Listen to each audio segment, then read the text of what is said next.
Are you actually willing to make yourself under control? All this and more on the Self Evident Podcast.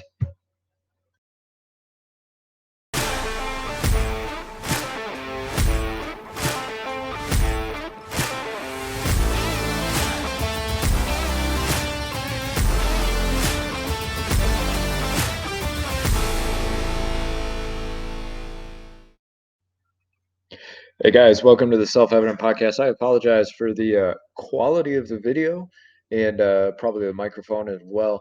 I am out here in beautiful Texas right now, and this one's going to be a little more just kind of personal, a little laid back. I looked at all the news, and frankly, you ever get sick of it? That's kind of where I'm at. And the point is, I'm just kind of sick of all of it. And I was thinking about, okay, what do I cover for the podcast today? Because, guys, it's not always easy to come up with content every single day. But and that's part of why so many people do the news is because it's a lot easier to come up with content if there's a news cycle to pay attention to. And it keeps the news cycle going, of course, and you forget about stuff that happened only a week ago. But I was thinking, and I'm like, man, I would rather talk about more so what's going on, not necessarily just in my life or what I'm learning and that kind of thing. And I was just about to press record. I was kind of thinking in one vein, and then this Bible verse came to me that I had talked about yesterday when I was out at the Fold, which shout out to you guys. Love the Fold. I love you guys. It was a great time yesterday. But First Corinthians 9:27. I'm going to read it to you, and then I'm going to just talk for a couple of minutes about this because while I'm talking about it on stage, I'm fashioning more about this idea. And I had thrown it into my presentation for a reason, but it's kind of like when the Lord gives you revelation and you get another deeper level than what you originally saw in something. So First Corinthians 9:27, it says, "But I discipline my body and make it my slave, so that after I have preached to others, I myself will not be disqualified." You know what came to mind? All these stories of pastors getting nailed for infidelity. And I said yesterday, and I'll say it again, it is not a new phenomenon, guys. I think sometimes we're like, oh, this is brand new. This has never happened. These type of things happen and have happened throughout the course of time. Now, that doesn't mean we don't pay attention to it, but the one thing I was thinking about is very much this Bible verse. Paul's saying, I don't want to be disqualified. I've been preaching to others. I don't want to be disqualified. If that doesn't speak to what's going on with some of these pastors today, like the whole Steve Lawson thing that just broke, and we've talked about the Bethel stuff, and we've talked about IHOP and all kinds of different things, right? Robert Morris, all of that. And typically, what we do is we take this verse and we go, oh, that means sexual immorality. And yes, absolutely.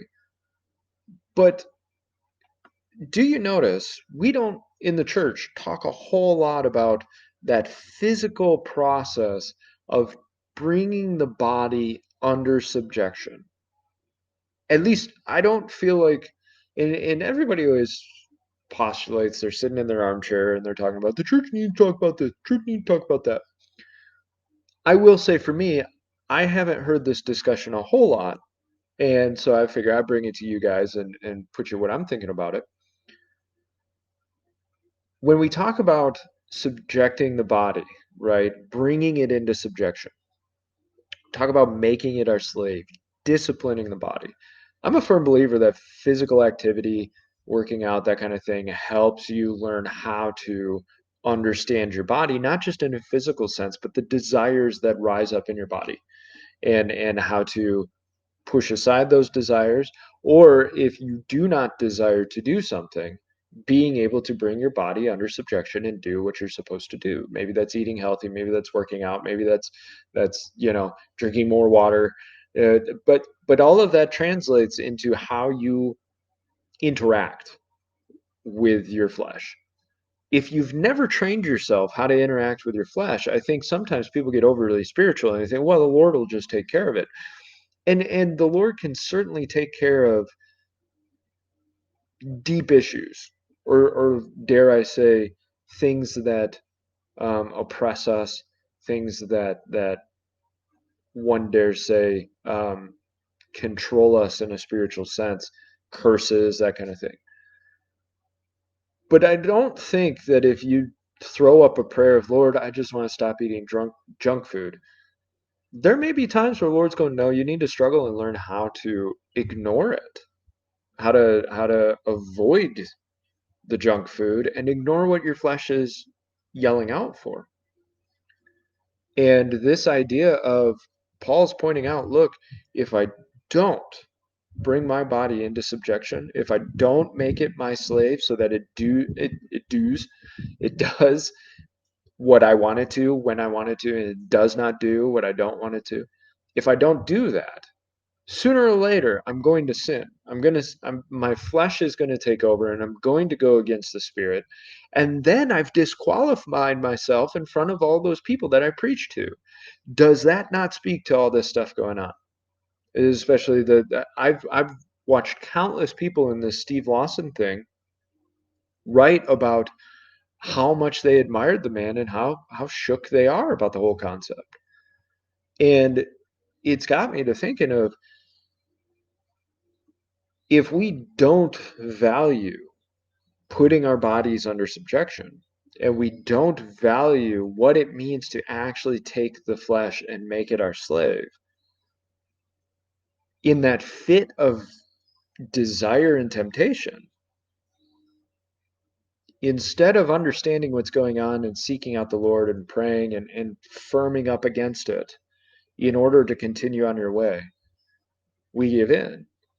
And then there's that period of shame. There's that period of, wow, I need your grace, Lord. And God is very graceful. He abounds with grace. But there is especially if you're somebody who you're preaching to others, you're leading others, maybe you have your own church, you're in ministry, that kind of thing. Like, there's a higher standard for you. Because what happens is exactly what 1 Corinthians 9:27 is talking about, is if you give in or you compromise, will that damage your testimony later on? And I humbly think about the mistakes I've made in my life. And you get some of these guys that stuff happened 20, 30 years ago, and then all of a sudden it's taking them down. And I I've committed sins in my life, right? And I never want those things to tarnish my testimony. And we can look at each other and say, "Oh, but we understand, former life, all of that." But I mean, it, I look at it with gravity and understanding, a sense of importance on the issue. And so I say all this, and this will be a short one, this 15, 20 minutes tops, because I don't think I need to beat it into submission for you. But this concept of, hey, your body should be your slave. Your body should not be in control of you. And what we're witnessing, especially in this culture and society today, is the exact opposite. It's what I feel, what I feel on the inside, and free to feel the way you are, and all of that. And you notice what the twist is. You notice how bad and evil that twist is. Oh, no, no, no! Just go with how you feel. Go with your desires. Go with your pleasures. It's so satanic. And Christians, when we support this concept, we're actually going against Scripture, because what we're saying is, no, no, no, it's okay. You don't need to make your flesh your slave. You don't need to make your body your slave. Just listen to your body. Your body is the master. And I've likened it before, and I'm sure maybe you guys have heard this, and if you haven't, you're going to hear a cool one. I liken it to your body being a greedy, spoiled 5-year-old child. I mean, want, need. I want this. I want this. And if you've never disciplined the child, what do? Scream louder, yell harder. They know all they got to do is raise a ruckus for a little bit and you'll give in. And your body's the same way. I'm telling you, fast for a couple of hours and tell me how you feel. Tell me what your body does. Your body go, okay, cool. Sounds good. We're on the fasting train. Or does your body start yelling at you? I need food, I need food, I'm so hungry, I'm so hungry, right? Maybe it's junk food, you know, and you like junk food.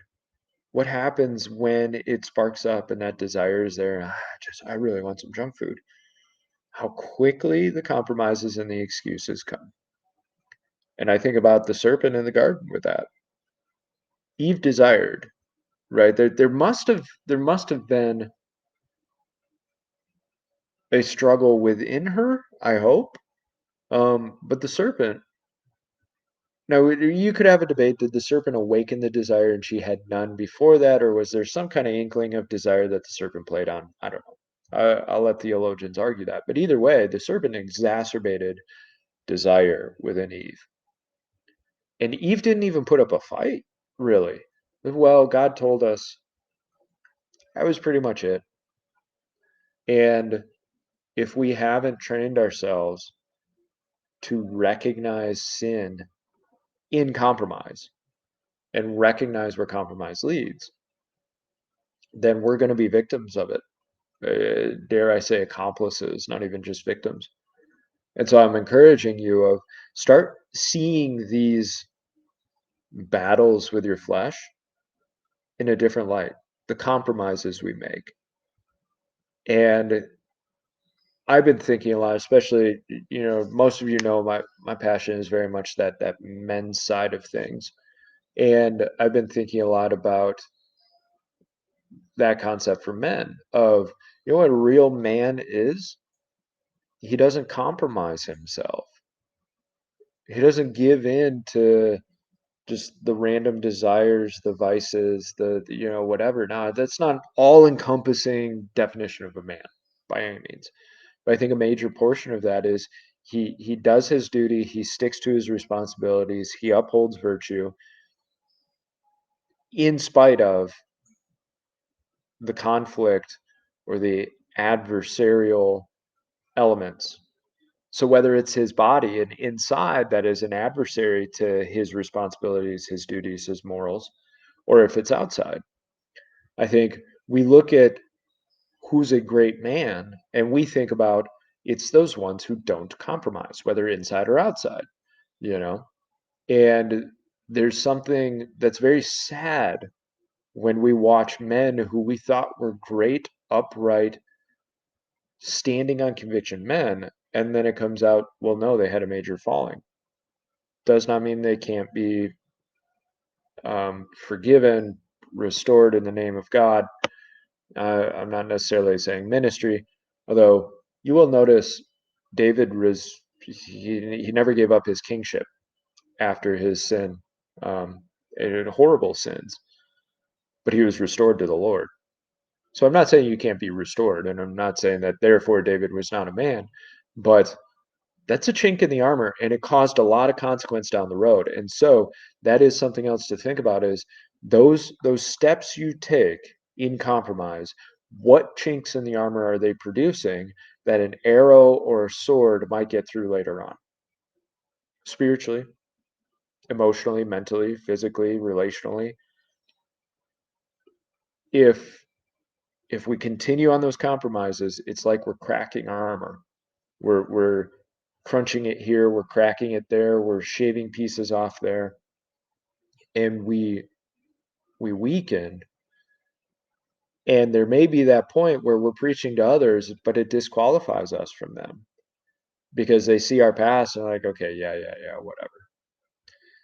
And I can hear people now, of course, there's grace and there's overcoming and there's restoration and God can take ashes and turn them into beautiful things. Absolutely. Why make his job harder than it has to be?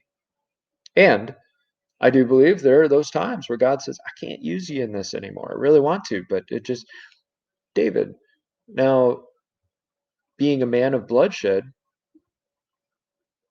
I don't think it was a sin.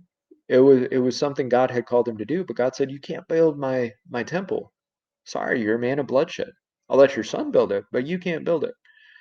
And so there is that discrimination when you make certain choices or compromises or you go certain paths. That God may say, look, I just can't use you in this area because guess what?